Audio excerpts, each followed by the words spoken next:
what drives much of the crimes that get people in prison is generally three things, but all three have a common thread of poverty. One, mental illness, untreated, unsupported, unchecked mental illness. Two, poverty. And then three, drug dependency and addiction. All three of these have poverty just sitting right there, right there. And if you could Let just me stop you. go ahead. Let me stop you real quick. And I'm gonna give you a chance to talk. Since we already gone there, it so happened that the next video is poverty. So let's just go ahead and jump into the subject you just brought up, poverty.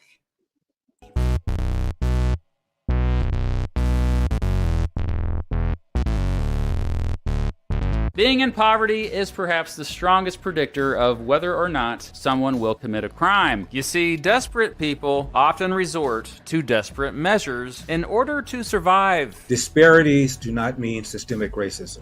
Disparities mean disparities. But what caused those disparities? A black married man has the same unemployment rate as do whites. What is stopping a black person from going to a college or university? Poverty? The things that you mentioned are disparities. Tell me how these disparities are because of racism. Poverty. You mentioned mortgage applications.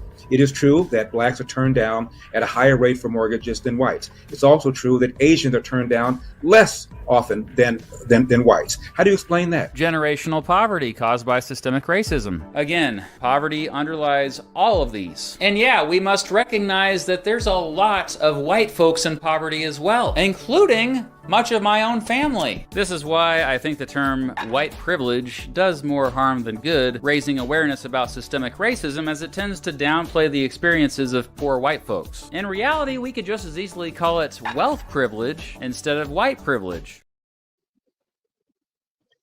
Yeah. So here's the thing. that last part was kind of No. I'm not picking at it. I'm not picking at it. Well, it's once again we're always coddling white emotions. Okay. So yes, white privilege. That's not the most perfect term.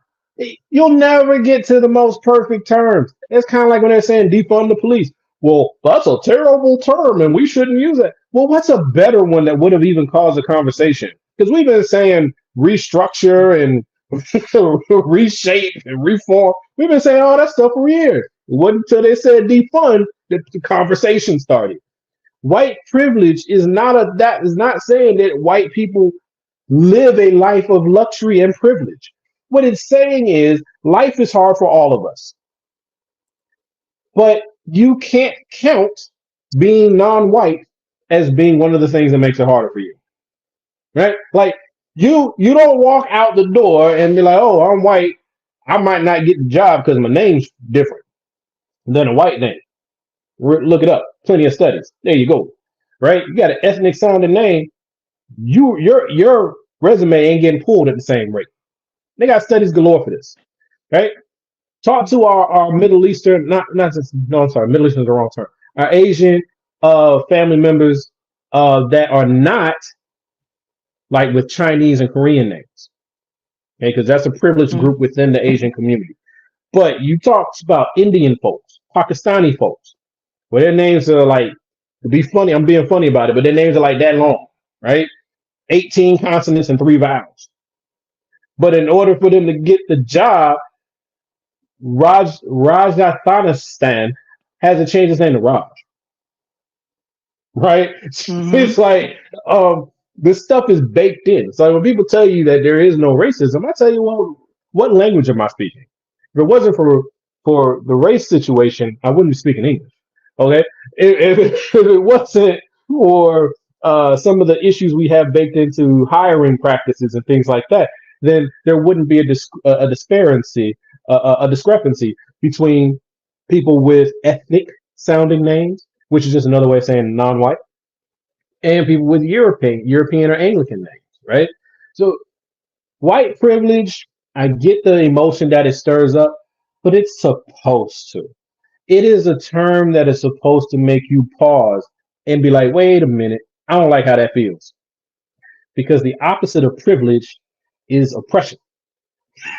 So maybe if you look at how you feel when someone says you have privilege, you can look at the opposite side of that and maybe identify obstruction, oppression, and obstruction, right? So that's the thing there.